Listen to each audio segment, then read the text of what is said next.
Okay, I am existing. All right, what's up, guys? Okay, so in the background, what I'm gonna have play, will mostly be I guess Pixelgun music because I have time to find that, but I probably won't have too much music playing in the background. That will be a case by case basis overall, but that's fine. So today, main thing will be, at least for me, main thing is going to be statics, specifically static equations. So I'll be looking into that for this stream. The first thing I'll start off with something relatively easy. That I'll just put on my screen here. And then we'll get into more defined detail later. So I'll hover around like a 500% zoom in ratio. Around like 495. I'll just type in 500% because it's easier. Alright, so this is what we're gonna do. And that's how we're gonna do everything. So I'm gonna start up here and I'm going to start very simple with what I'm doing. So we're gonna start off with just a simple line. And not like that. That's not ideal. Gonna start off with a simple line. I think I want a pencil actually. And we're gonna start off. Actually, I might want to make this a little bit bigger. It's like from a distance, it's kind of hard to see everything. But this is what I want, right? So I'm gonna draw a line here. And I'm gonna take from the slides in which I am supposed to be looking at. And I'm going to do basic arithmetic.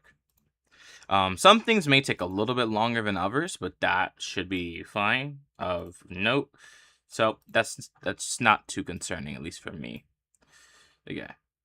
So now you're gonna extend this upward, and that's what we have. So let's say, so let me not do like a direct copy in here. Let's say that our distance from whatever our rotation axis is here. Let's identify our rotation axis, maybe like this circle, a circular ball here, right?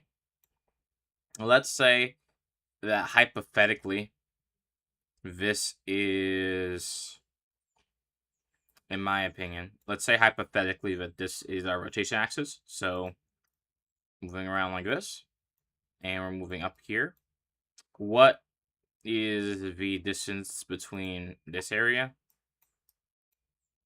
So let's work a bit backwards. So let's say we know our torque force. So let's say our torque force in this case is, I don't know, let's say it's 75. Just to make it easier for myself. And then we know the force here is, and it's at a 90-degree angle. So if that doesn't matter too much, and we'll say the force is equal to 9.63, right? So what I'm now looking for, and since this is times sine 90, which is 1, what is my D value here? So if I divide by 9.63 on both sides, I should get from this, let me just whip out my calculator. I should get roughly, I get a distance around 7.78. And this 7.78 in meters, I'll add the other 8 here, but this may be difficult to see. In meters here. Now that's a simple version of the problems that I want to be looking at.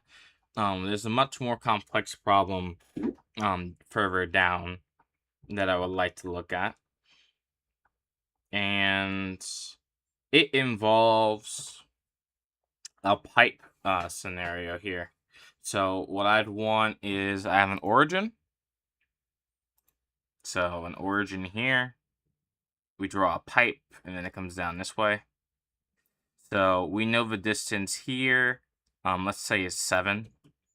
Let's say 7 meters here. Let's also draw an axis. So this is the x-axis, this is y-axis, this is z-axis here.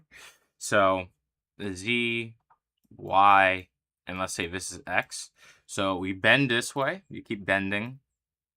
And then if we say this is in the x direction. Let's say in the y direction we're going across by 10.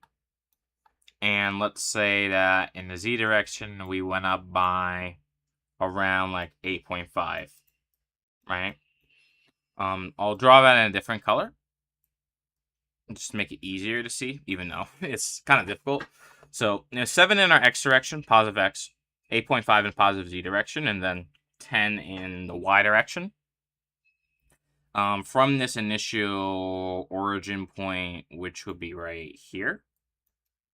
So, actually not like that. This right here. So this original origin point. Say that's point O. So first thing that we want to do is also we need to add 2 forces onto this end. So I'll add one here and I'll add one here. And then the dimensions will be predefined.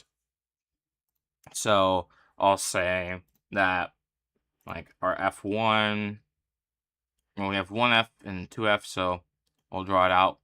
F1 versus NF2.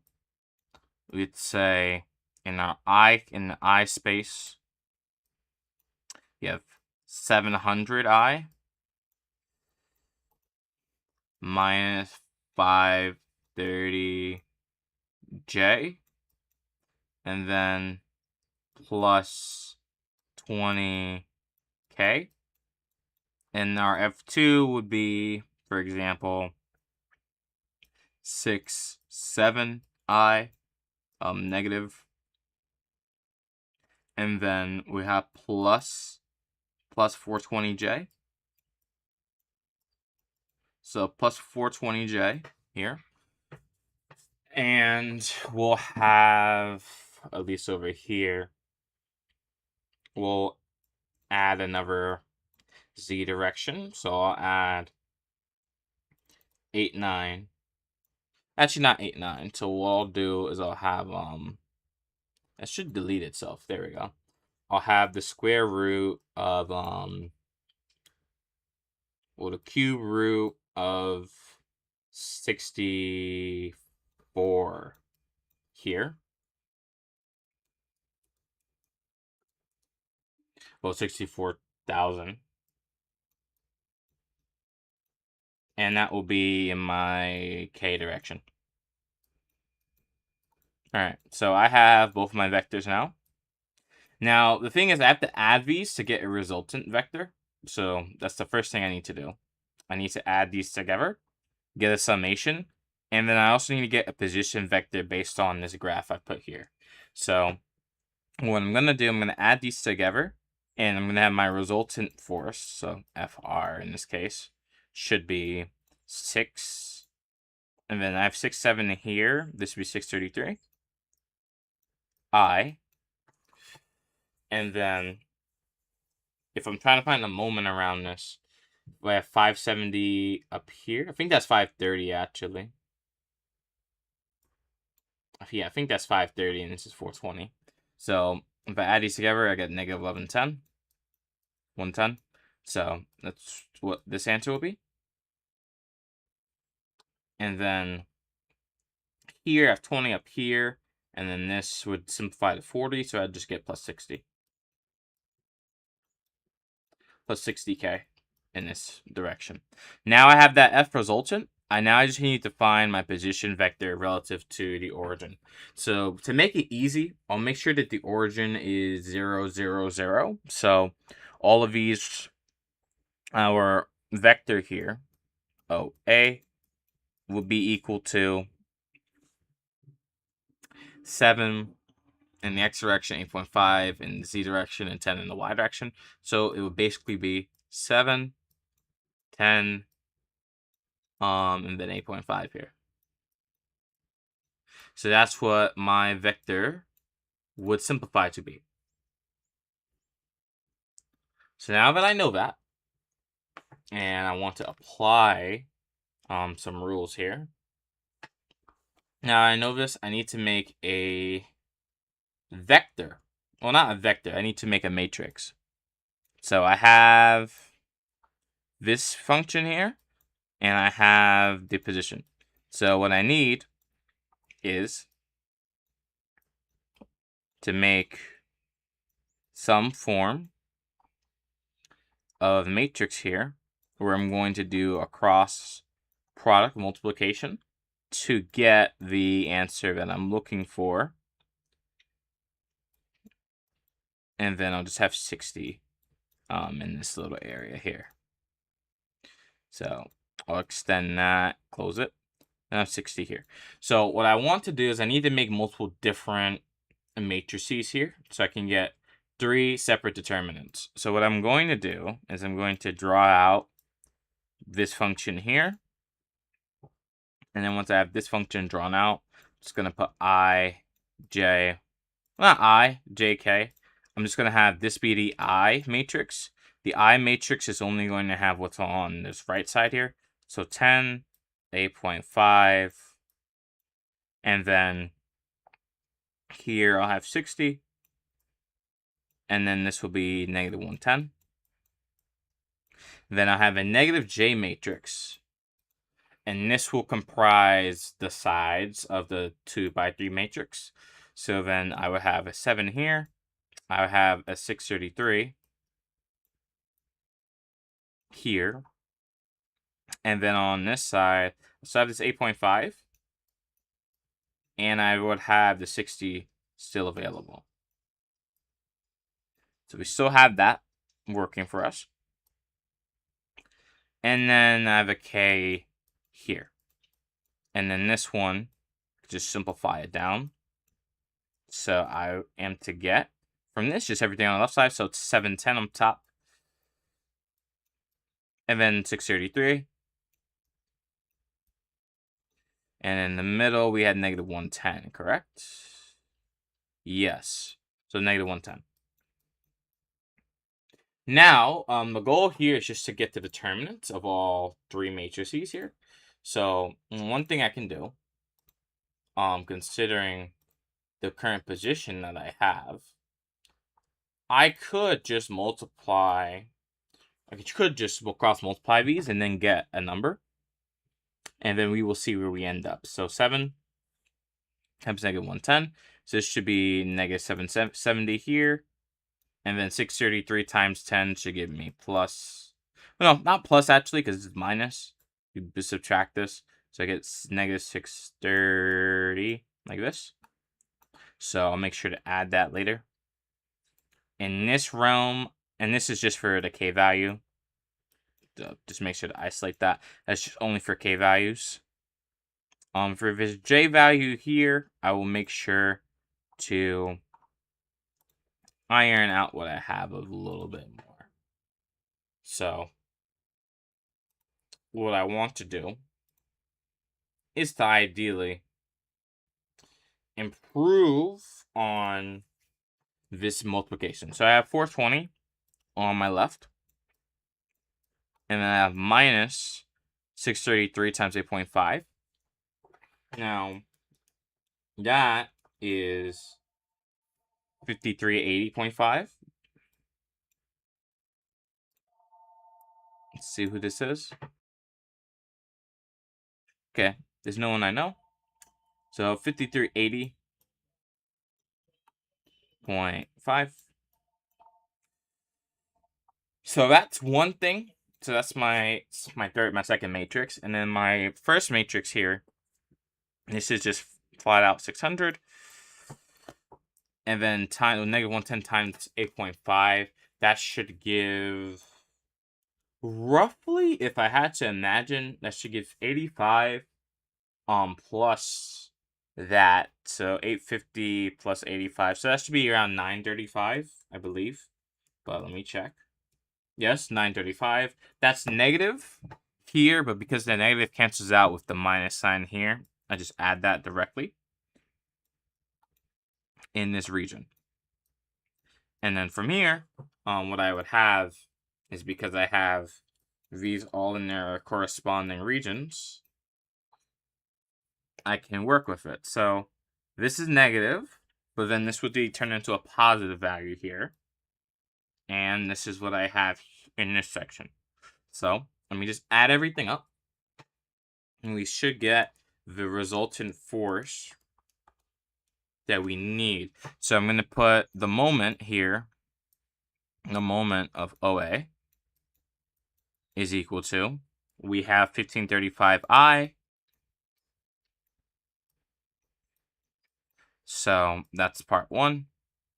And then we have, well, 420 minus 5030.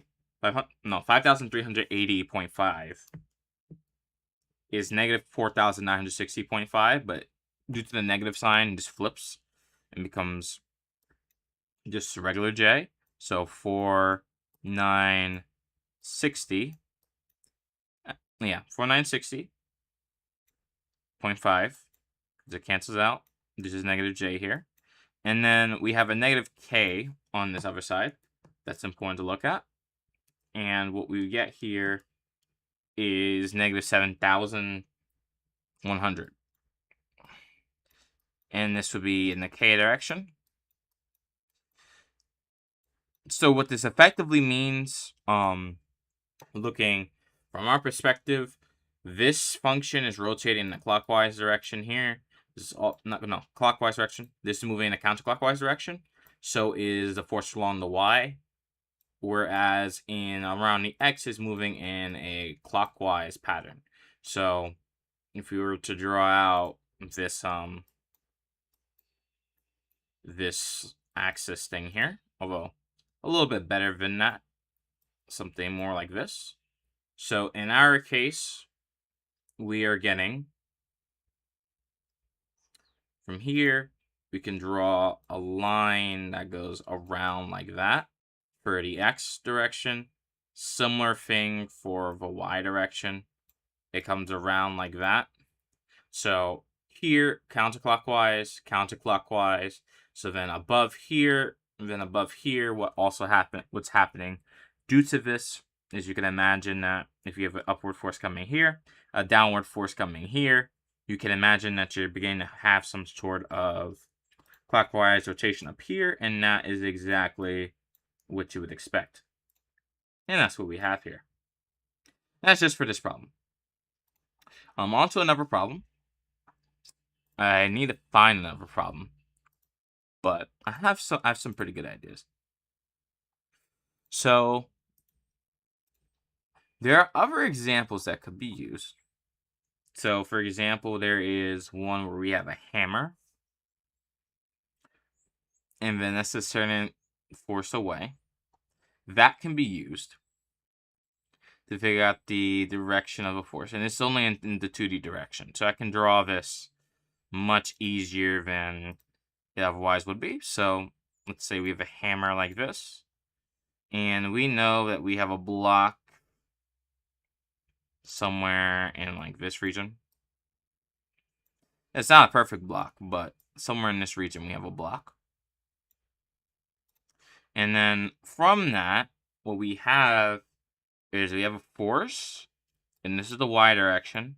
This is the x direction. So x, well, x here, y here, and then we have a force in this region that has a 30-degree angle here. So there's a 30. So this right here is a 30-degree angle there. And from that information, we can decompose what the force in the two directions is. And then we just have to find a position vector.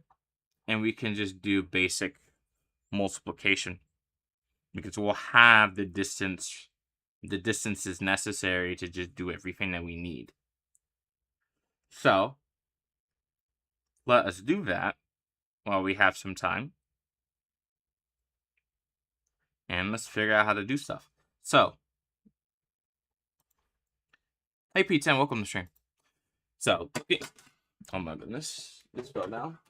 So looking at what we have, I need to add some measurements. So this feature here is about, let's extend it all the way down to the block itself. And then this is going to be this little 5-inch area, because at some point we're going to hit this I'm gonna hit this block. So I'm gonna add that there. At some point we're going to hit this block, right? At point A. So what we have is here, this is 5 inches. And while this orange segment here is 18 inches in this case. So we know where our force is applied, and we know its relative position compared to this block. So what we need to do is, we know what our force is. So let's say in this case, let's make it different. Say in this case, we have a 43-pound force being ejected in this direction. So in our y direction here, just due to how triangles work, from our perspective, I'll paint this side green where the force is. From where this angle of 30 actually is here, our assigned directions are opposite, and this aligns with our y-axis here. So in this case, we would have f, which is 43 times sine 30. So f times sine of 30. This would be equal to, just judging by cutting this in half, so you equal to 43 over 2, or roughly 21.5. And then we have to do the same for the x direction. Because this will be our x direction, it's just a cosine angle, so f times cos of 30. Now this is a little bit different because cosine in this range is square root 3 over 2. So it would be 40 square root 3 over 2, 43 square root 3 over 2, and we can simplify that. So in our case, I'll show the steps for that. So 43 times square, that's not good. 43, yes, square root 3 over 2. Okay, multiply those together, and you'd get 43 square root 3 over 2. Now, ideally, if I really wanted to, I could square the top and the bottom, but I don't want to do that. And in this case, you just use a calculator if you wanted to. I know there is a method for you for decomposing square roots without a calculator. I do know that method does exist. I have to learn that method so I can do more complex calculations without a calculator, just so I get it accurate each time. I know the numbers are slightly off, though, by, I think, more, like, slightly less than the third decimal place. 43 times square root of 3 divided by 2, in our case, gives us a force of 37.23 pounds. Okay. Now we're not just done yet. There's still more we have to do. But these are our forces. So now we have to apply these forces to other aspects of the actual of this here. So we know that our force in the y direction is 21.5. It's acting forward, and it's only going to be acting on this 5-inch segment here, because that's where the rotation is going to be occurring. And I know that for a fact. Whereas this x direction here is pulling on this 18, and that's what's causing a rotation there. So in our case, for our purposes, we're going to be multiplying it this way. So we have this 21.5 here. I'll use the x first, because we have 37.23. 37.23 times what we have here. Our distance in our x direction is 18 inches. So we'll use that. And we know it's pulling it to the right first. It's pulling this upwards. So this is counterclockwise. Because we would have a rotation from where this x is pulling it. The x will be pulling it this way. Similar thing with the y. It would be pulling this entire thing up. So this is what we get for this portion here. And then we also have to add that to the moment that the y is exerting. So we have 21.5 for the y, 21.5, and then this will be multiplied by that 5-inch mark here. So when you get the number here, I believe they actually, they use inches. So this is pounds per inch, which makes sense.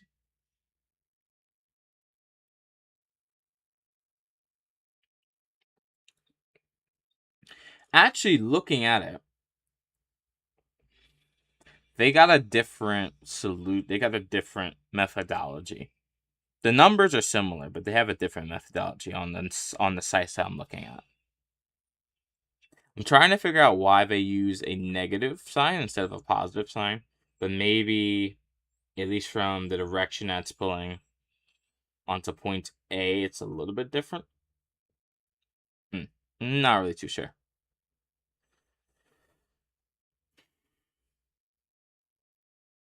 But we could continue to work. Should not matter too much. Alright, keep going. So, in this case, all negatives. So, I'm guessing actually maybe, because it's pulling this way.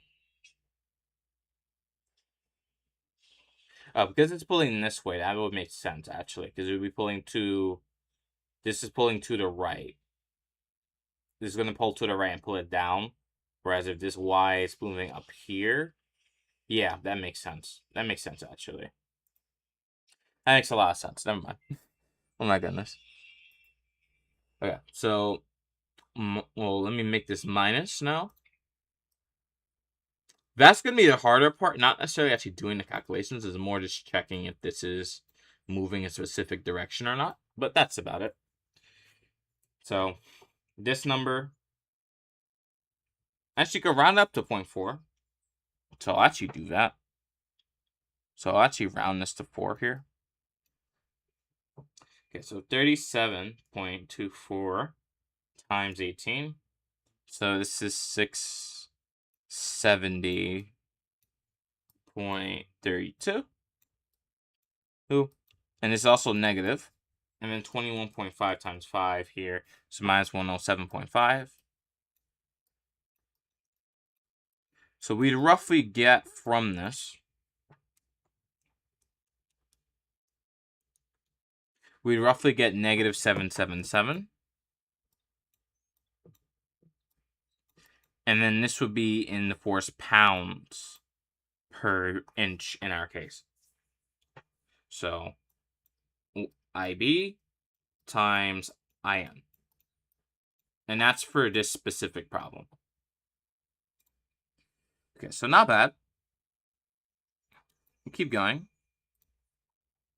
Believe that might be... Actually, no, that's not the last one. There's another one that I would like to do. Actually, I could just copy-paste this one directly in. It makes sense to do so. So I'll just do it. Okay.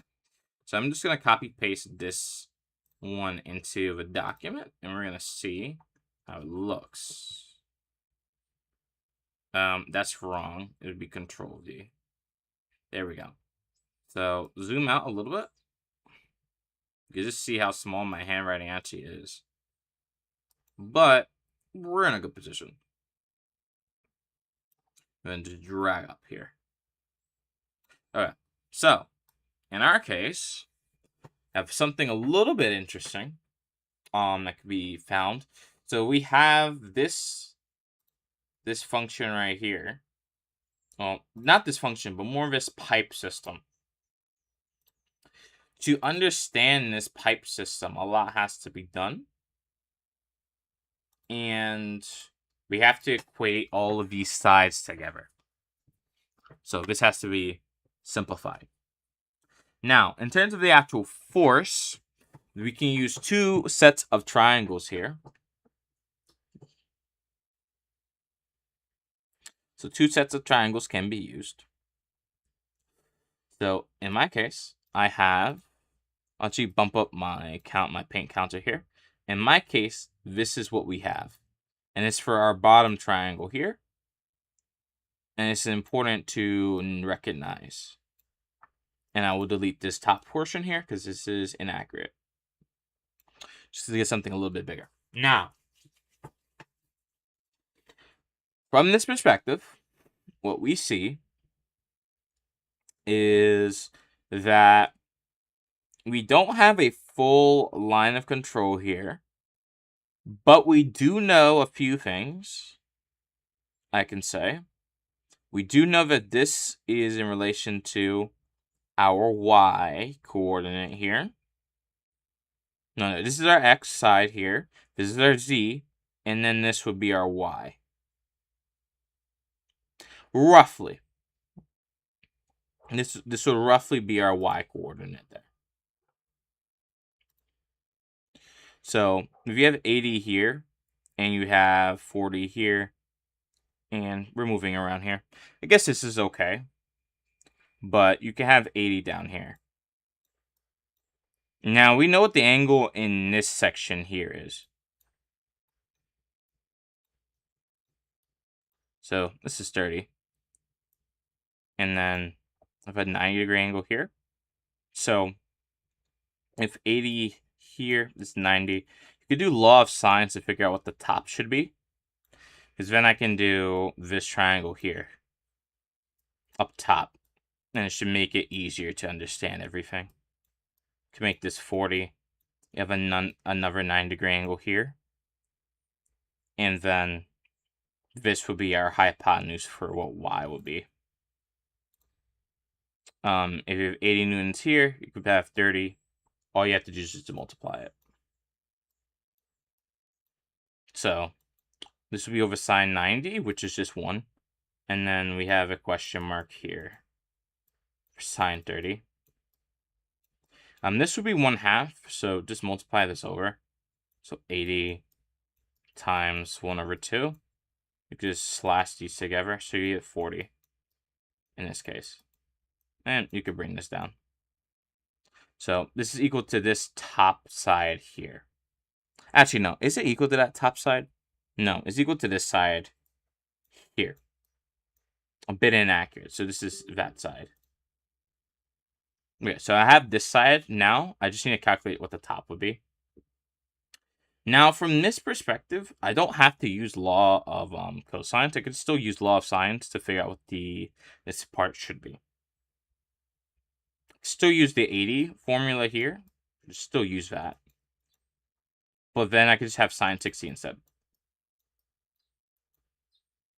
And keep going. So 80, sine 60. Well, sine 60 here would be square root 3 over 2. So if I were to do this, it's over 2, square root 3. Technically, it's just equal to 40 square root 3. And then this will form the bottom of this triangle here. Okay, so because it forms the bottom of this triangle, all I have to do is now just apply it to figure out what, in my case, when I look, what this side is, which would be my x, and then this side up here, which would be my y. And then from that point forward, I can continue to go on.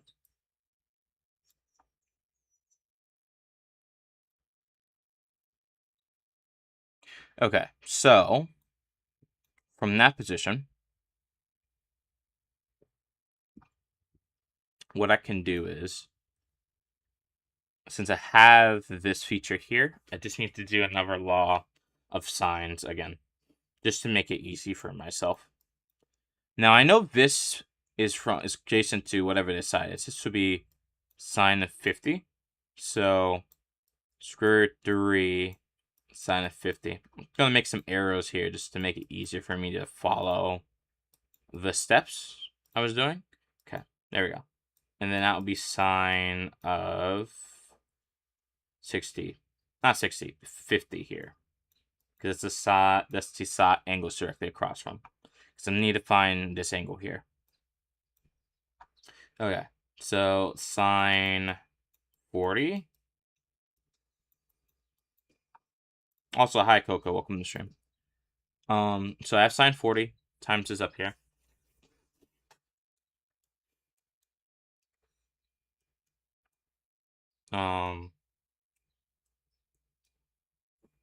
So this would be, just got 44.43, not 43, 53 up here. And then I divide that by sine 50. Okay, so this would be 58 in this section here. And that's pretty good that I now know this. But considering that this is 58.13, it's not necessarily a round number. So it's not the most utilizable number I can have, but I can still use it. Now that I have this, this is what this side is now equal to. Yes, this is what this side is now equal to. Add that in there. And now I have to add it here. Now, because this is a right triangle, I can just simply add these together to find what this side should be. And that will be far easier than simply just multiplying everything. So I will actually do that first. 58.134. And you can keep going. So 40.3. I actually put these all in parentheses so the calculator does not mess it up here. And just square it. Plus 58.134 squared. There we go. So this is roughly, at least according to this is roughly 59.157. Now I want to test that again just to make sure it's accurate, because that might be wrong, and I don't want it to be. Okay, now this should be better because I think I made a mistake there. Yeah. So this answer here, so 40 square root 3 plus, well, squared, plus 58.134 squared, it gives me 90.44, which is a lot more accurate. So this is me, let's just put this parentheses here. This gives me 90.44, which is very close to being accurate, I would say. So now I have this side. So now I know what the force along the x direction is, the y direction is, and the z direction.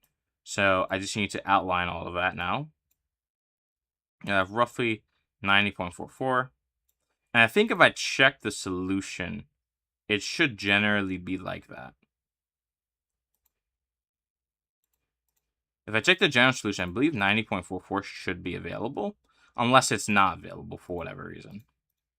That should be... No, so I actually made a mistake somewhere. Where did I make the mistake? Because I made a mistake with one of my answers to get this wrong. Okay, so I actually got this incorrect. I need to go back and fix a lot of what I just did.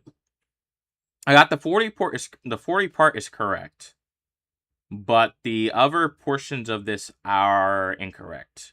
So I need to go back and fix those. Actually, I need to check. Is my calculator in the right mode? Yes, it is. So I need to go back and fix these. So the 40 is correct, but these other two answers that I achieved are incorrect. And now I have to figure out why they're incorrect. I have this 40. I asked what this top side should be, right? No, actually, I don't think I did that. I think I made a mistake. Sine 60 gives you 40 square root 3. No, so that's actually incorrect. That's incorrect, actually. It's very incorrect. So that's not what should be happening. So let's be equal to sine 60. If I were to multiply these two. No, so that's incorrect. And this... Actually, no, this is not incorrect. I don't know what I'm doing. I think that's probably the bigger issue. I think that might actually be the bigger problem here. Because I don't think I know what exactly I'm doing. Now that I'm actually thinking about it, I think I might have made a larger mistake here. Because I got the 40 right, but there's something wrong in this sequence of events right here. Now, I think I could do, like, could probably do, as a replacement of this, if this is incorrect, is erase this. Because this portion here is incorrect. Even though it seems correct, it's incorrect. So I have to go back and fix that.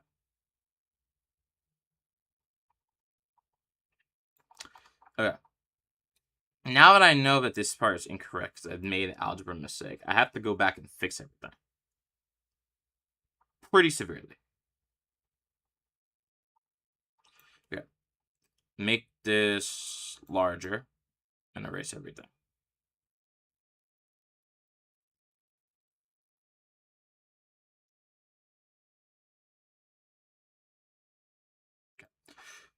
I made a mistake somewhere around here. And now I have to figure out why. Because this is 80, this is 40. So logically, maybe what I should do is instead highlight this region and then start multiplying some stuff in here. Because if this is across from sine 30, which is 1/2, this may be a much better representation of what's actually happening compared to what I just did. Okay, so I'm going to put sine 60 here. And then I'm going to have this this hidden feature. Now that side doesn't equate to anything significant if I were to look at the original figure on the left. Because this tilts. This here tilts off to the side. Oh, I should have thought about that. Wait a minute. That makes complete sense, actually. These triangles are not fully connected. There's a 50 here. This is where the right angle was. Not where I just thought it was. Okay. I have made a mistake. Now I get it. I made a mistake here. So I need to get rid of this top triangle now. That's where I made a mistake. You can't just connect triangles together. That's not how you're supposed to do this. I get it now. I get it. This portion here is actually still, it's not incorrect. So I can actually just do the math here. And then divide by sine 60. Well, 1/2. And I still get 40 square root 3. That part is not incorrect. The part that's incorrect is how I drew the triangle. Okay, now from how I'm going to get this thing designed, right? I need this to be a straight line here. Yeah, there we go. And now this area here is where the right angle is supposed to be.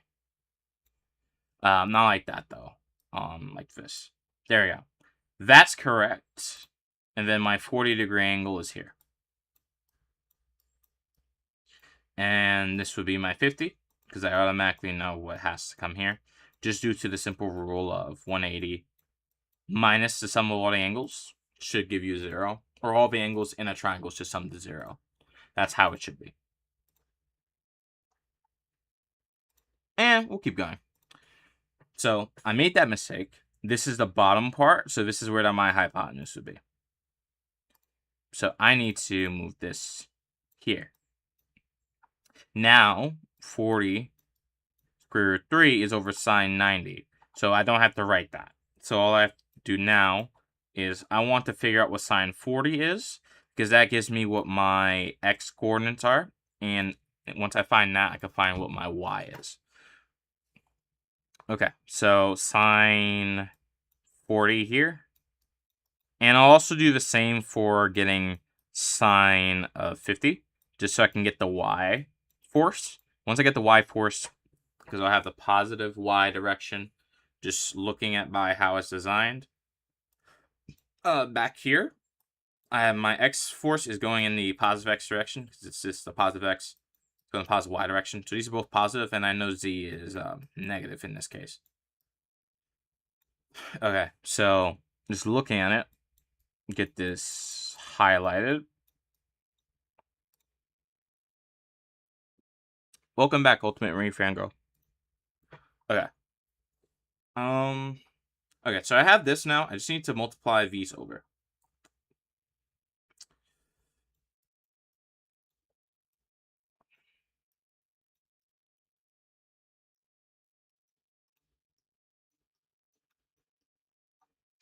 And now I would need to get this portion as well. And this will give me the x coordinate here, which is what I'm looking for on this diagram, and my y here. This is also what I'm looking for. Times sine of 50.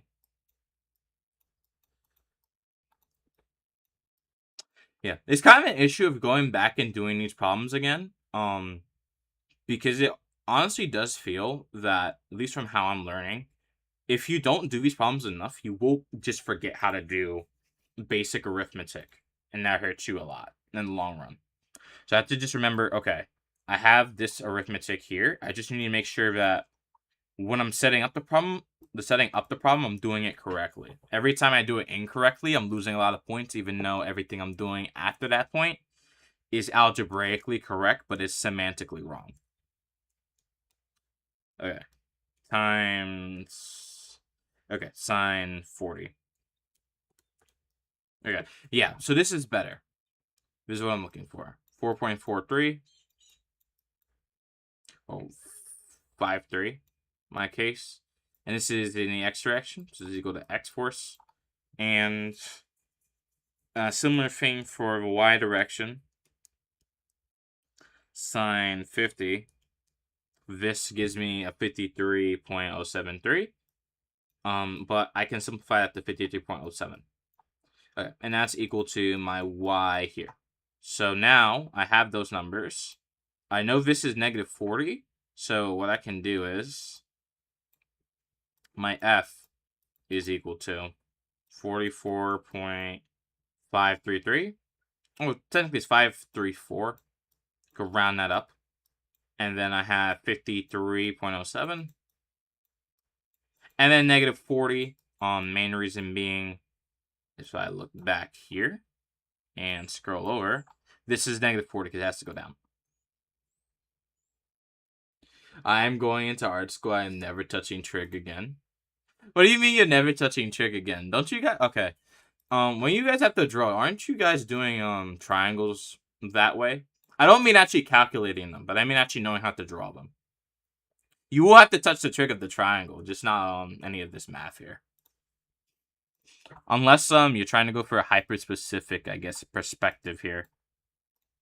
If you're trying to get a hyper-specific perspective, where you're trying to go back into the void at specific times.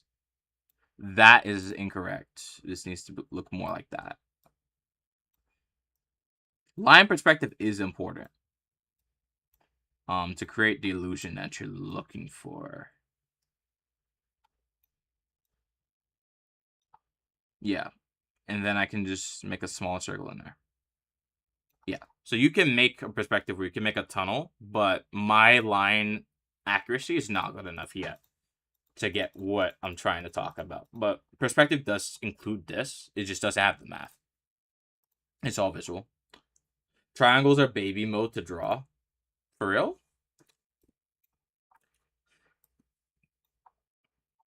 I don't know. At least I know the angles are useful. But triangles themselves, not always, because I know you're going to be using boxes more. Because that's one thing I've heard from a YouTuber who does this as part of their living. They use boxes more. Alright, okay, I know how large this is. This is in the y direction.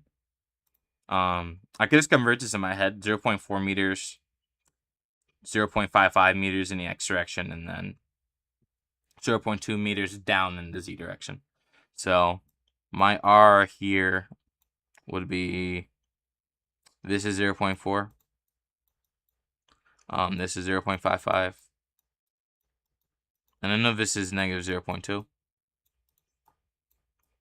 Okay, now what I have to do is put these all in a matrix. So let me do that. Draw this straighter. J, K. Actually, that K is not too good. So let me fix that. That does not look right. Okay. Yeah. Now I need to put my position vector first.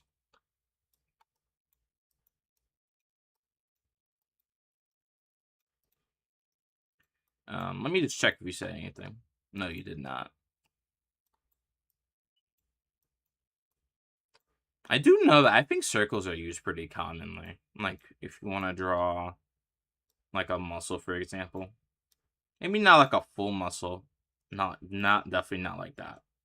But I know you would use some form of angle like this.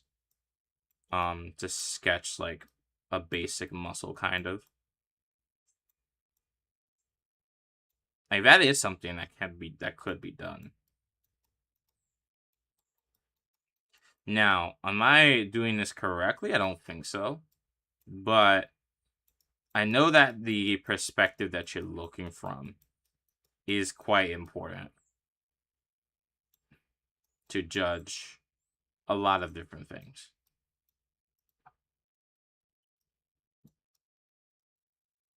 Because I know the further away the further away you are from an object, you have to make it smaller.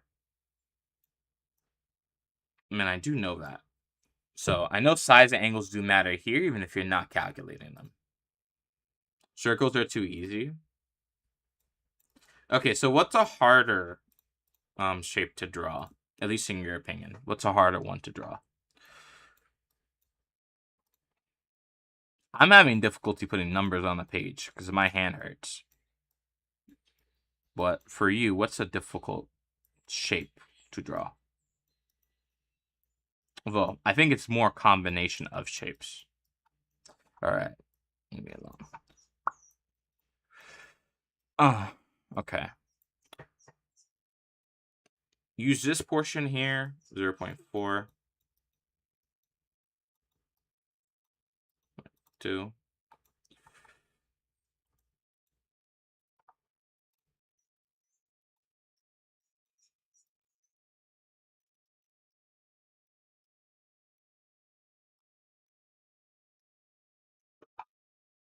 And now negative J here. It's only been how many hours is it? It's only been, I think, at most an hour. And my hand's already like falling off for how much work I've been doing. I guess my hand is just exercising though, so this is good practice, at least for my test that I know I have tomorrow. What do I have here? I've used the sides now. Oh my goodness. I know that's 5-5, but it does not look like a 5, so I'll try and fix that. There we go. Negative 0.2 is still in there. Negative 40 is still in there. But 44.53. I think you can round it up to 4. Yes, yes. Still works. And then I have K here. I don't want to have that much space, but here will work. And then this just includes everything. This includes this same side, but includes the middle. Now. So, not so bad. So I still have the same left part of my matrix here.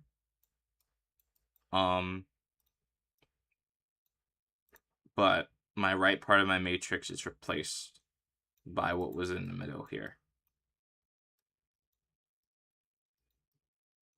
My hand is like hurting, but we got this. You hate drawing trapezoids? Isn't a trapezoid just this though? I mean, you could in theory, you could make one like this, and then okay, wait, hold on. The illusion actually works here for a bit until I start drawing that last line.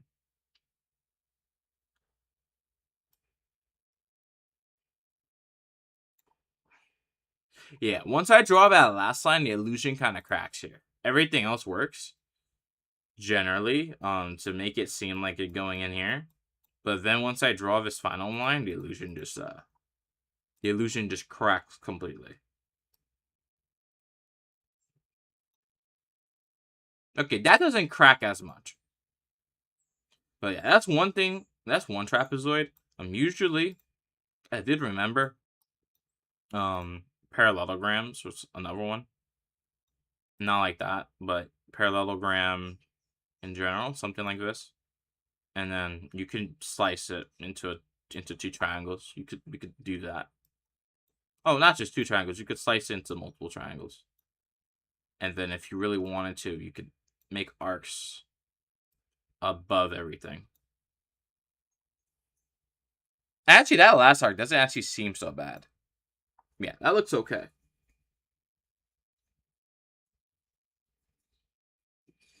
All right, so from this 0.4 times negative 40. Okay, so from this ends, I honestly don't want to write out the calculations, but I will, just in case people need to understand how to do the calcs. Because if I make a mistake on the math myself, I might also need to look back at this because I might not have the brain power I might need to get through this properly.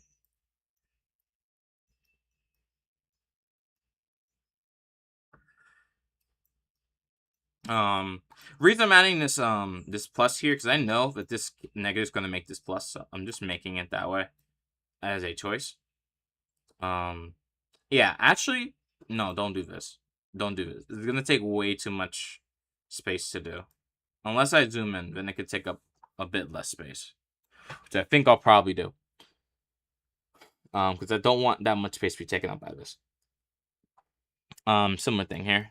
0.55 times 40. Negative addition. Ignore this. And then minus. In this case, it actually will be minus because this will become plus. But it becomes plus, but the entire thing becomes a minus at the end. So it's front part. 44.534 times negative 0.2. And you can just connect that together here pretty easily. And then I'll just calculate everything using a calculator. Right. So 0.55. Bad math here. There we go. 0.55 times that.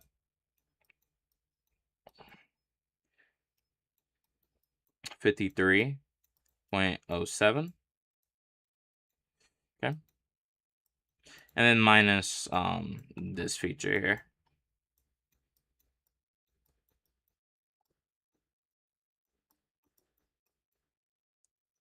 Now, I remember yesterday, right? I was learning about what in the world am I getting on Kick? I need to get rid of this.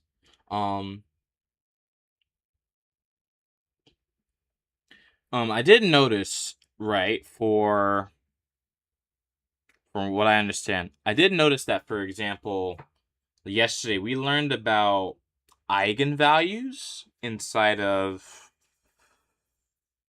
differential equations. So we learned about what that actually means and what that would entail. And I found that to be quite interesting to look at and to understand. Generally speaking. Like, I found it to be quite interesting because usually you don't really think too much about the different things that your teacher tells you to. But I found that to be quite interesting because I was thinking, okay, so if this is how they use vectors, like you'd have a unit vector of this type. I'm doing it completely wrong.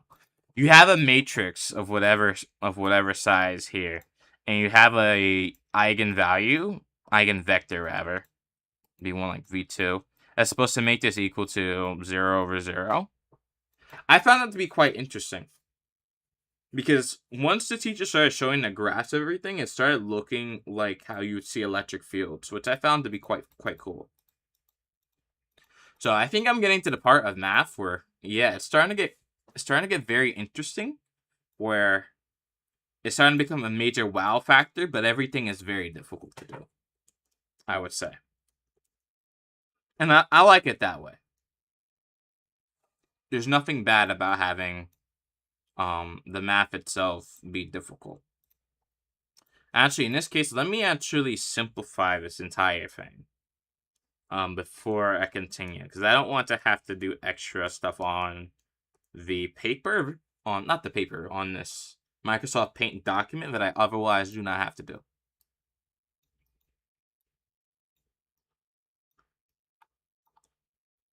Okay. And that's what I have in this circumstance. And this is actually quite small. So I get that for my I value.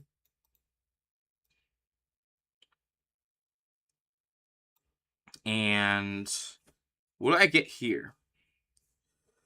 I'm just going to simplify these times 40. And then plus 44.534 times 0.2. Well, I have it as negative 0.2, which just becomes positive at the end. And I know that to be true. Yes. But now I have negative times a negative here. So I just get 13. I get 13.0932. But I could just round that to 13.09. For simplicity reasons. Simplicity. That's what I'm trying to say. There we go. For simplicity reasons, simplify it to that. Because we don't have time to include the extra 3.2 here. This is pretty irrelevant. You don't really need this. Now, if I have, like, for example, significant figures that are lower than this, like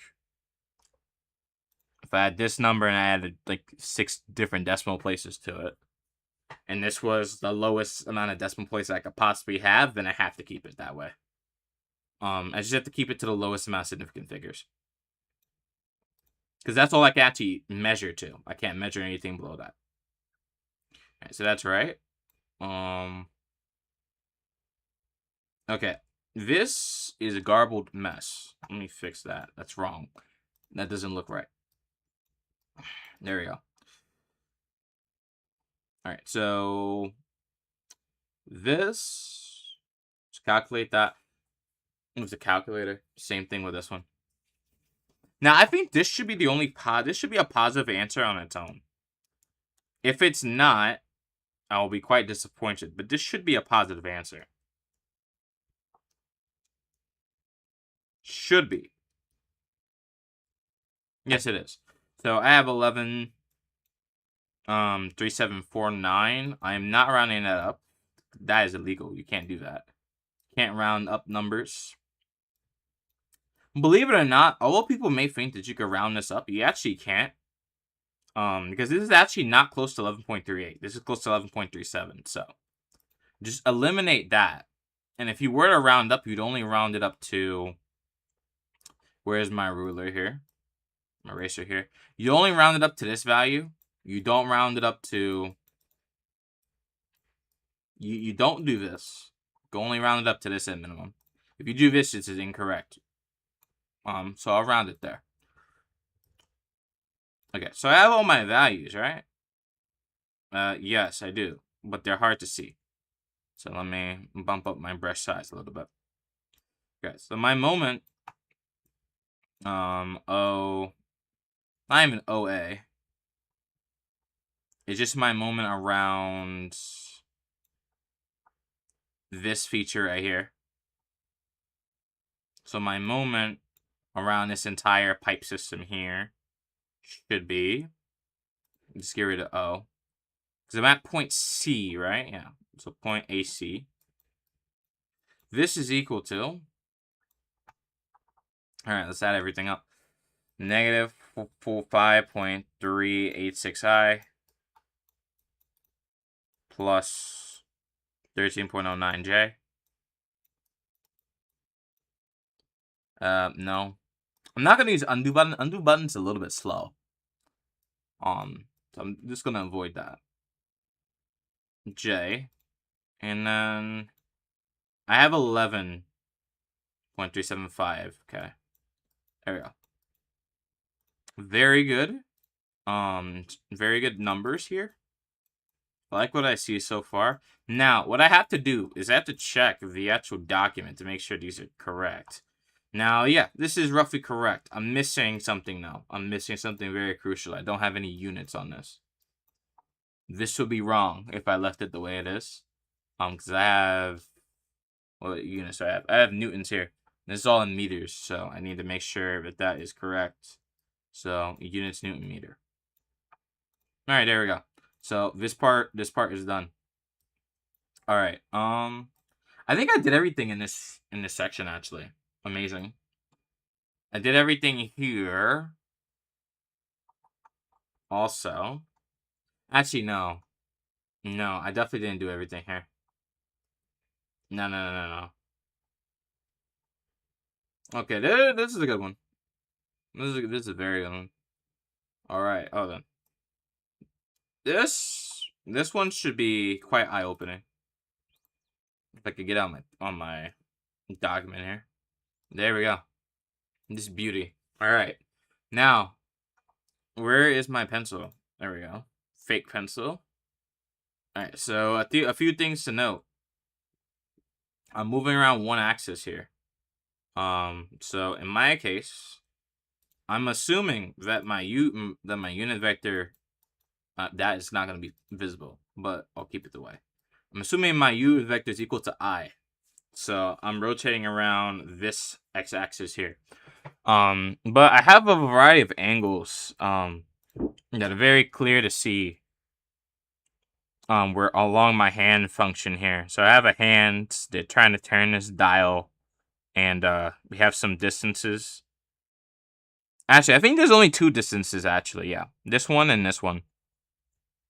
And it's a few angles. Now, that's for the position. I could honestly just get the position right now and not worry about too much. The angles will be a little bit harder because it's a little bit hard to see where everything lines up to. But trust me, it all makes sense after I'm done. But this 120 angles for my X, this 45 angles for my Z, and this 60 angles for my Y. So all of that, if you understand that, should be pretty easy to understand, hopefully.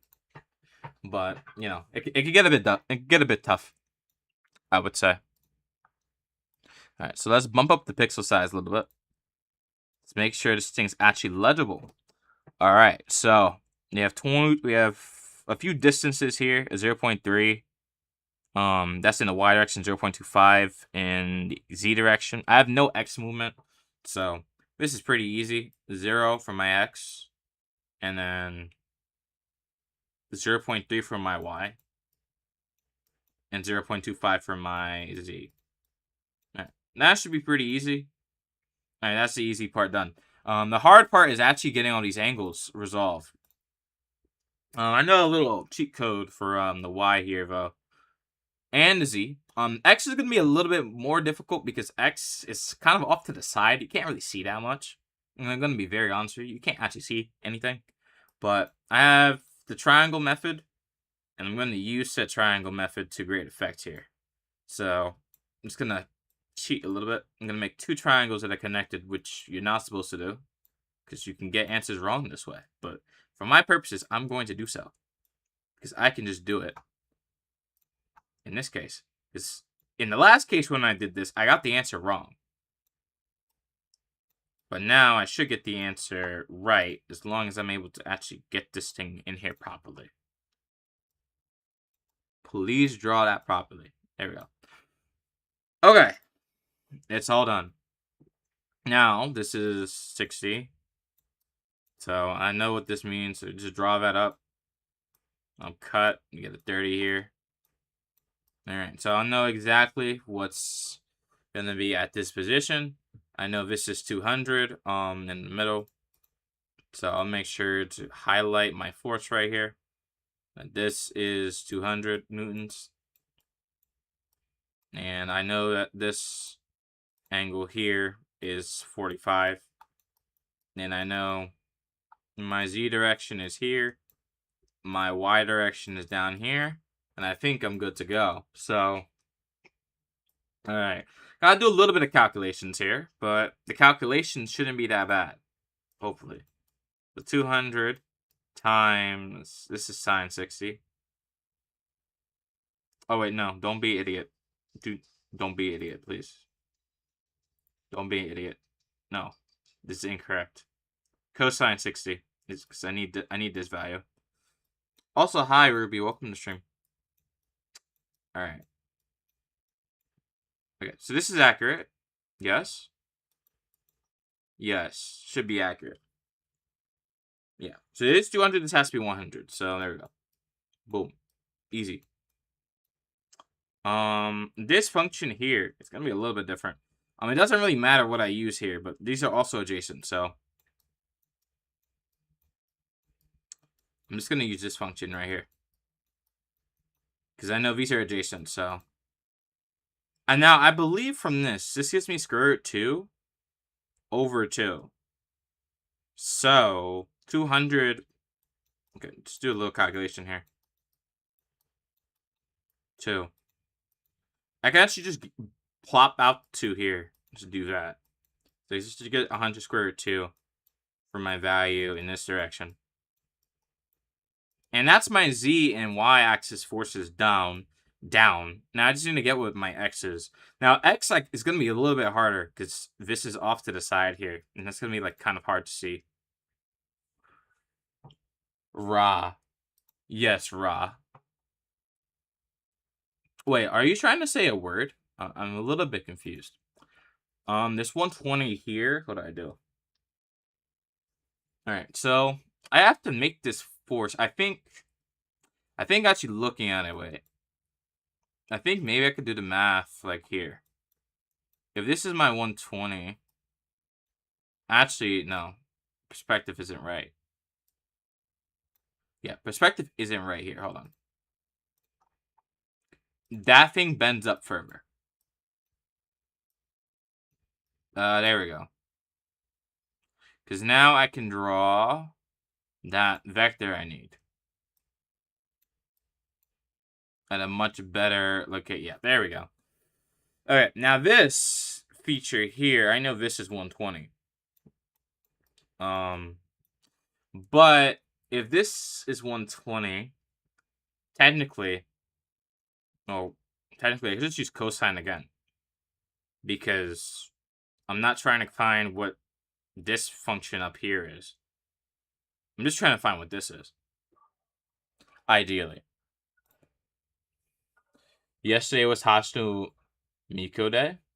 Oh, I know. Did you guys enjoy it or no? What did you do to celebrate it? Okay, this is 200 right here. I can tell.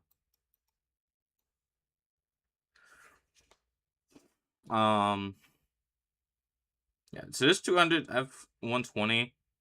If I did sine though, this is actually wait a minute. That would not be tangent 30. I just kind of thought about that. Wait. I just had a little thought in my head. That would not be 20. That would not be That would not be. You do not have sine here. That is actually just cosine. Okay, what was I thinking? Oh, what am I doing? My goodness. Okay, I have the brain right here. This is opposite.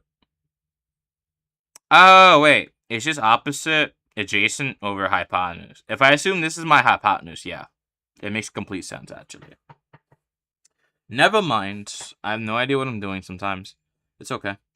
Alright, so this is, from what I remember, J, and this is K. So I has to be up here. Close 120. This would just simply give me negative 100 right here. Okay, now that I understand this information, I have a few advantages here. Everything else would just be 0. I swear, if I don't see Art and Marie walking on on a leash, I would delete Frozen too. Wait, what? I generally don't know. I am on 1.5 hours sleep. That is not good. It would be ideal if you are able to get sleep if possible.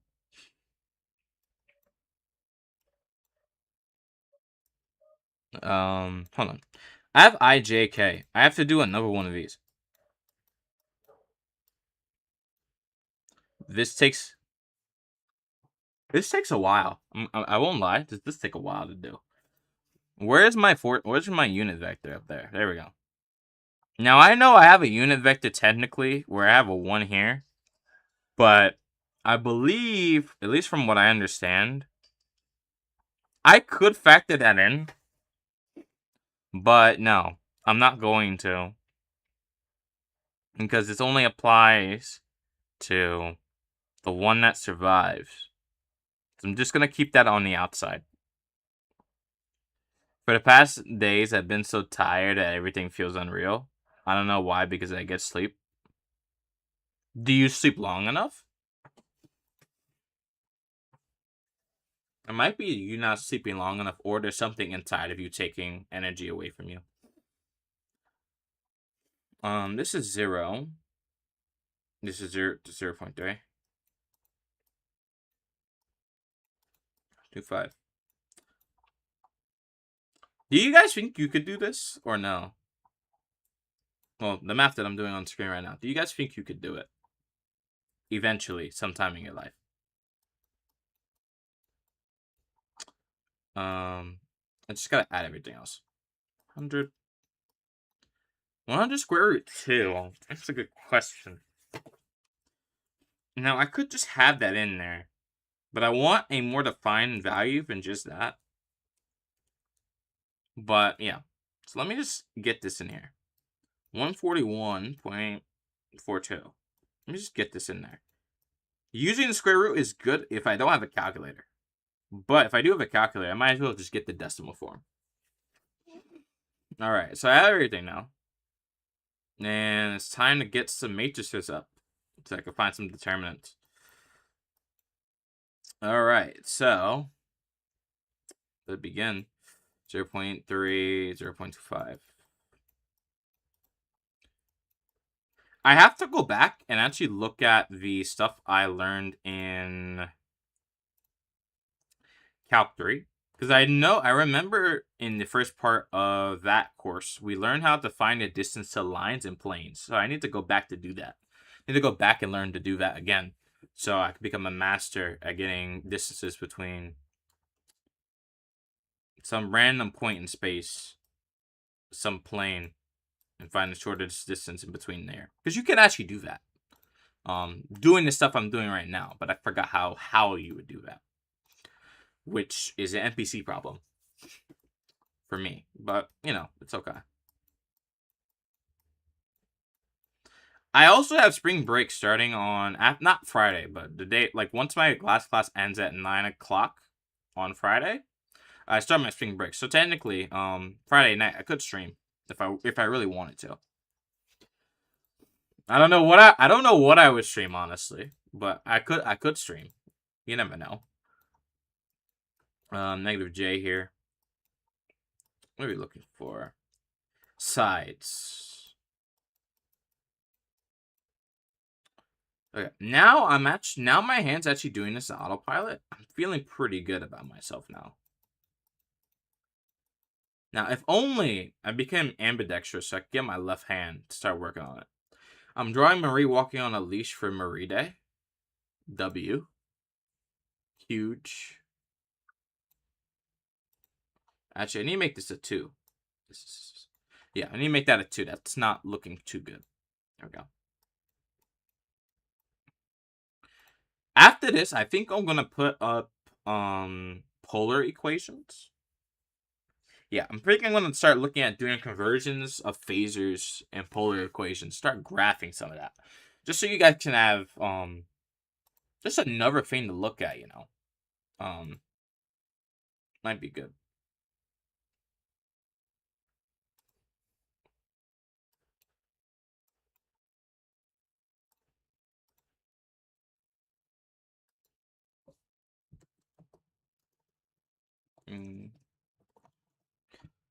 All right, keep going. Okay, so I have my vector here. Okay, now I just need everything on this left side. And put that 0.3 in the middle. And this is also just another 100. Okay, there we go. Okay, this doesn't exist. So this just doesn't exist. This middle part is negative originally, but due to, I'm just going to show you. I'm going to have 0, and then I would have a negative attached to a negative this. So 0.3 here. This would just be negative 30. But that just becomes a 30 here. And I just know that. So good tool to remember. If you see two negative signs next to each other, you could probably just get, you know, you'll probably just get a positive number. All right, 0, 1.14, 141.42. Still another 0, but I have this same pattern here. This is just 25. Now, how do I know that? This is 1/4 of this.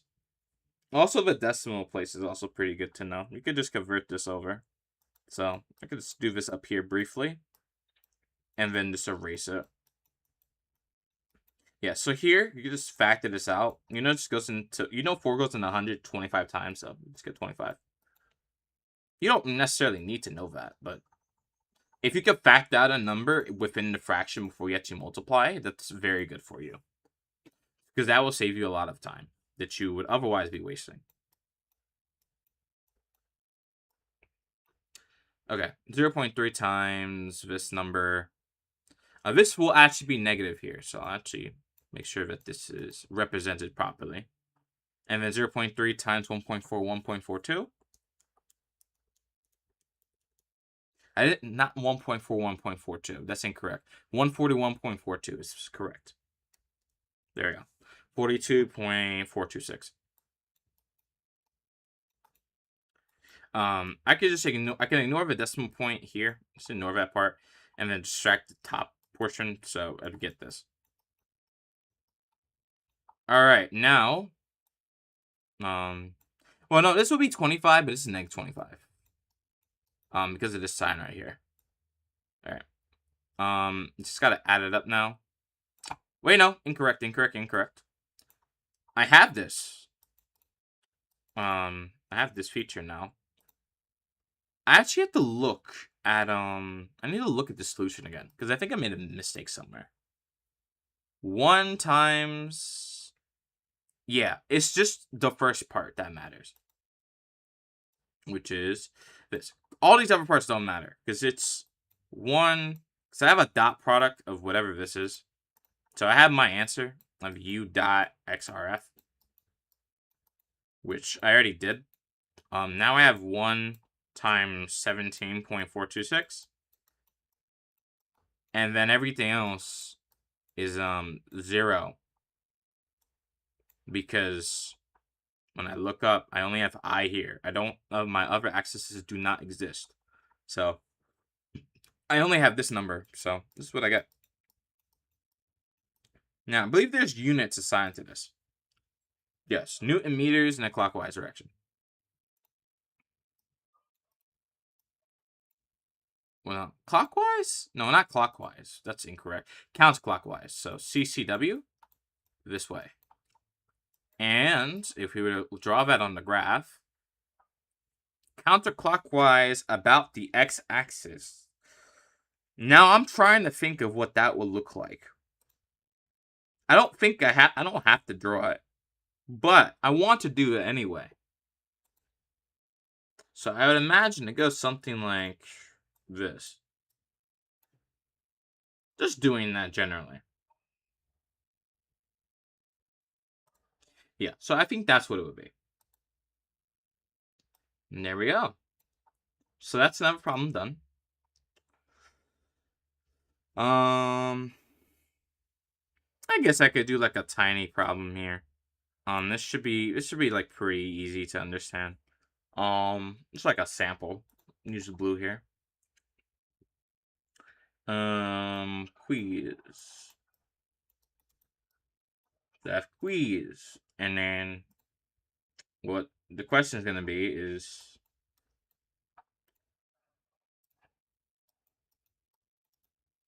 it's not, that doesn't look too good, but it's gonna be times R.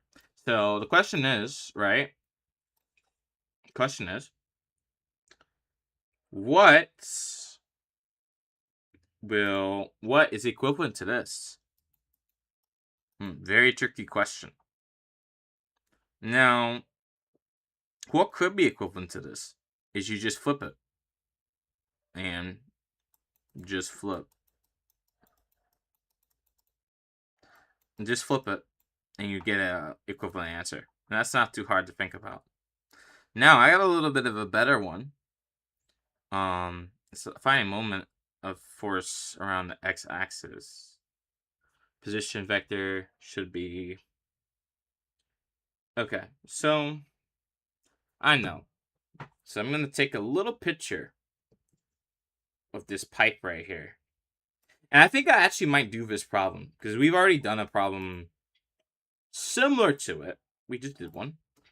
So it would be worth doing another one similar to it.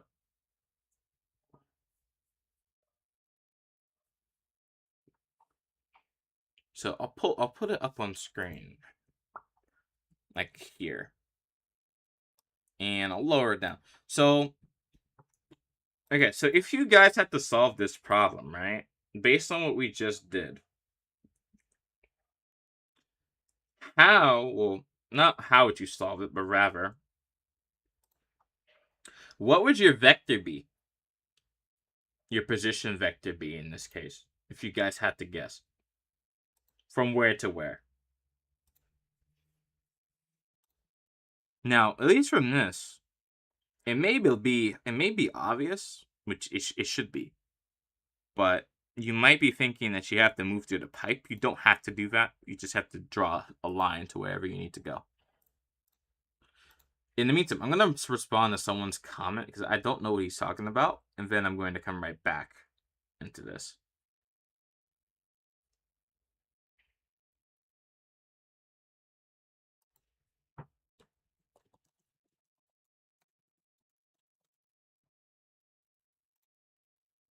All right, I'm back now.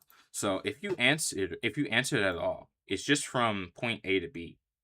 So you'd make a position vector from point A to B. And then you draw it. Well, you draw the actual. You don't have to draw the position vector, but you get what the position vector would be. So we know in our case, this is our x-axis. We're 4 to the x, so 4 in the x direction. We are 3 in the y direction. And we are 2 down. So 2 in the negative. So 2 in the negative z direction. And we have a force already here for us. Now this should be pretty easy to do because they've already given us everything. So all that has to be done is just to make another matrix and keep going.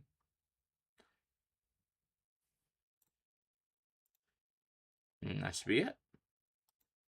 So now that I have a matrix, all I have to do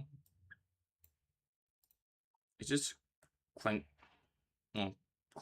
down on this. So get the matrix that I need here. Not so far down, but like here. I, J, and K. And just add this here. So the first part would be this top area. Add a 3 here. And then the bottom part would just be this. And you can simplify that as we've done before with the different determinants that we would get. And that should be pretty understandable. Okay, so we'll keep going. Actually, I think I made a mistake with this. Let me write that more clearly. -3. I have J now. And I have 4, 4 on one side. And -2, 3 on the other side.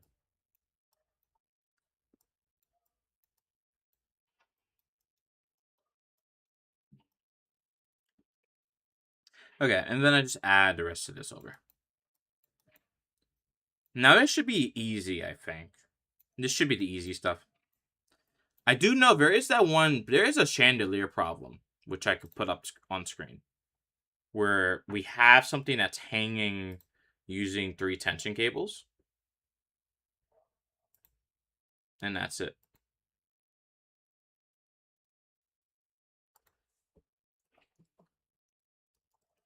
So I will probably put that one up on screen as well. That tension problem though will be a bit more difficult to do. Not necessarily because it's extremely hard. It's more of the axis that you have to think in terms of your problem are a bit hard to set up, I would say. Where it's not clearly defined what is and what is not part of your axis. So, at least in my case, I'll put that one up as well and show how to do it, just so I also remember how to do it. Okay, so 3, -2, 12, -4. 3 for 3. So I have -9 here. And -24. But that's plus 24. Easy. Okay. Similar idea here. -12 plus 8.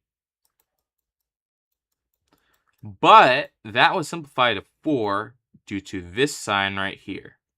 And this would be 15. Okay? And we get 48 here.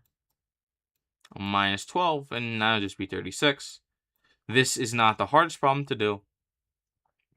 And this would be, just add these together. This doesn't look J enough. K, and this is a K. So this would be our moment. And this would be counterclockwise because it's all positive. There we go. Not bad. At all. Let's see what we just got. Not bad. Alright, now that that is at least known, and we got that, I want to do, a little bit further down here, like probably at the bottom, what I might want to do is to get some polar equations up here.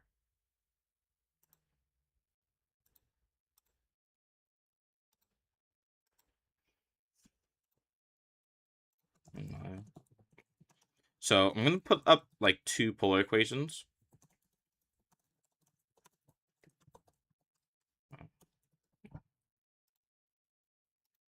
And we're going to keep going. So let me find the polar equation actually. Actually, there might be good problems online where I could just figure out, rather, there might be a textbook or something online where I could just look and figure out how to find problems to work on. Actually, I think I'm going to do that because there might be plenty of polar problems online. So let me actually think about those possibilities. There might be some good ones. Polar equations. Oh, I'm looking for phasors, actually. That's what I'm looking for. Okay, so I'm looking for phasor problems. Phasor problems. So that's what I'm looking for, and we'll get a few things up and running soon.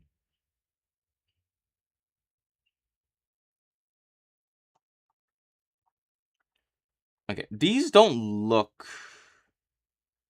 completely right. This is electrical. I'm not looking for electrical. Electrical is good though, but I'm not looking for electrical. Oh my goodness.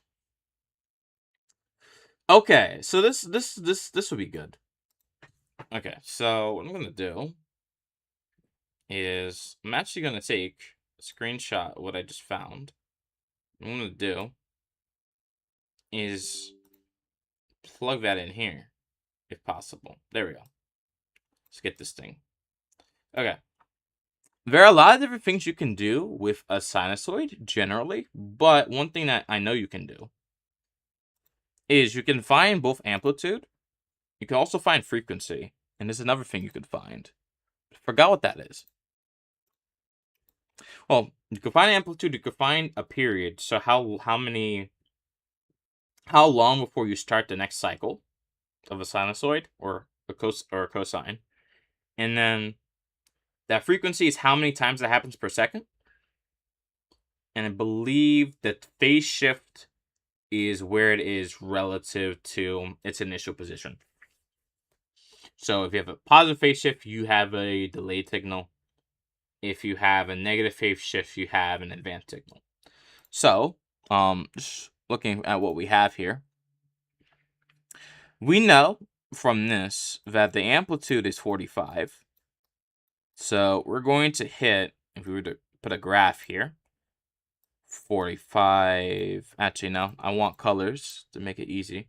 We have 45 on top, and we have negative 45 on the bottom. So our cosine graph has to oscillate between these two. So it has to hit those two. Another thing is, can also see something here. This is the angular frequency that we're looking for. Now, 5 pi, and divide that by 2 pi, should give us the frequency in hertz that we're looking for. Now, this would just give me 2.5. So, with the 2.5 hertz frequency, and if I were to put this over to find a period, if I were to put this over like this, if I would do this, I would get the amount of time it takes for this one cycle to end. So this is roughly 0.4 seconds. Roughly. So this is how long my period is. I have a phase shift here of 36. And that's what my phase shift is. So this is going to shift whatever I have here back in time. So everything I have here will be shifted back. Well, be shifted forward, rather. So what we're going to do is we're not necessarily going to graph this. But another thing I think I could do is I think I'm allowed to turn this into a phaser, but I don't remember the formula. Don't remember it completely. I'm going to check regardless. Yeah. I think you could turn this into a phaser. Or I could just do like a problem on screen. I think I'll just do that. I think I'll do that portion. I have a lot of space that I've just worked on this portion of the screen. So I'll move up to the top portion of the screen. I'll move up here. There's some space available for me. Okay, so I want, let's see what I got, right? I want to turn, let's say, no, not like that big, but lower this down. I want to turn this function here. Ooh, I'll add 6, 7. Why not? We'll turn this function here into something. And then I need to find out what I want this to be. Just to keep it easier for myself, what I'll probably do is I have this be 3 pi over 2. Although I could convert this directly to Cartesian, and it's not going to matter if it's 6, 7 or anything else. It just won't. It just will not matter. It's a 6, 7 pi. There we go. So 2 6 7s. I have a 6 7 e, and I have a 6 7 pi. And this will be my angle. Now the general rule, at least for this is the polar. This is the polar notation here. Actually, draw it out better. The original notation would be your radius times e, j, and then what your angle is. So if I want to convert this into Cartesian coordinates, what I would do is I'd split this up, and I would get 2 different things. So in my case, lowering down my pixel count, I would get my radius times a cosine. So in my case, my radius is 67 times cosine of this case would be 67 pi. But I know how to simplify this because this is just a multiple of all the pi values that I already have. So this would just simply turn into pi because it would just be pi. I have a -1 there.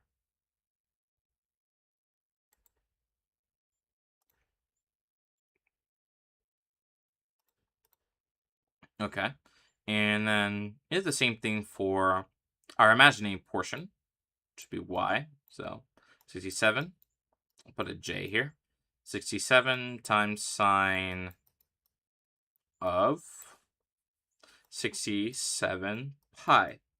Now, in this case, at this specific time and location, I would get, if I just plug this in, I would get negative, let's get no color here. I would get negative 67 in this case. Now, if I want to convert to Cartesian, not Cartesian, if I want to convert back to polar, I would need to figure some things out. So, let's say I had, probably think in my head a little bit. Let us say that I would have not 15. Like 15. Oh yeah, 15 roughly plus, what's a good one? We have a j here plus 3.1 j, right? So this is what I have here.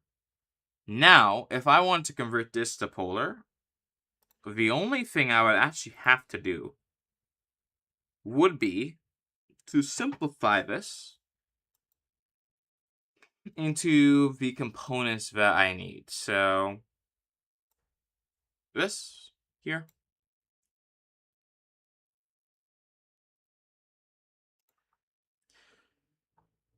get a square root of 15 squared, and then multiply that. Just add that to 3.1 squared. And that would be for the magnitude, which is my r. So then from this function, whatever I get here, this would be my r, and that will be in place of the r in this function here. Something to be cognizant of. And then if I want to find the angle, all I do is what is in the j position. I'll do this over 15, for example. And then negative tangent of this, so arctangent of this expression should give me something I'm looking forward to. And then we can continue moving on from that. Now, just generally looking at it, I think that, at least for my case, I'll be in a good position to just add these together and continue onward. So, in my case, 15 squared plus 3.1 squared, I would just get 15.31. It's actually, that's a little bit surprising that I did get this number. I did not really expect to get something similar to that, but it's quite interesting.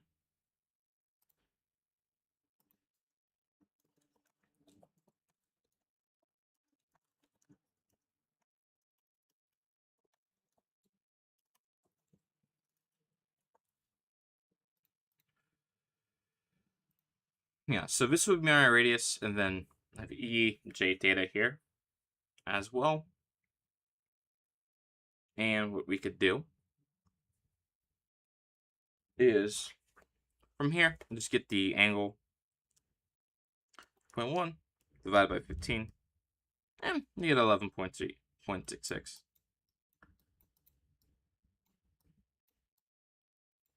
Right, and that's what I get here. Okay, so from this, well, no, this is an angle. This is the angle theta up here. So in my case, you'd get 15.317. Now, ideally, you'd actually want this to be in radians. So what I'm going to do is convert this to radians, and then I'm going to end stream. You'd want 3.1 divided by 15, and then you get 0.203. And that will be your radian count. And if you divide that by pi, you'll get what your pi count will be. So in my case, this is in degrees, but if I were to go to radians, I would get 0.203 radians. And then if you divide that by pi, you would get 0.06, well, 5 roughly, pi radians. And then you can just plug this up here. Yeah, you can just plug this up here. The way it is. Right? And that's what you would get. Alright, I'm going to end stream. I've done a lot today. These streams don't typically get too many people, which is fine. I don't mind that they don't get too many people. But at least I got math done on screen that people can always look back at and see what's going on. Okay? So, thank you guys for being here. I'll catch you guys on another stream, and I'll work more on making stuff for my channel, but also learning MATLAB, learning more of these mathematical techniques. So then on another math stream, I can just show a lot more of what I can do for people. And that's about it. All right. That's it. Thank you guys for watching. Goodbye.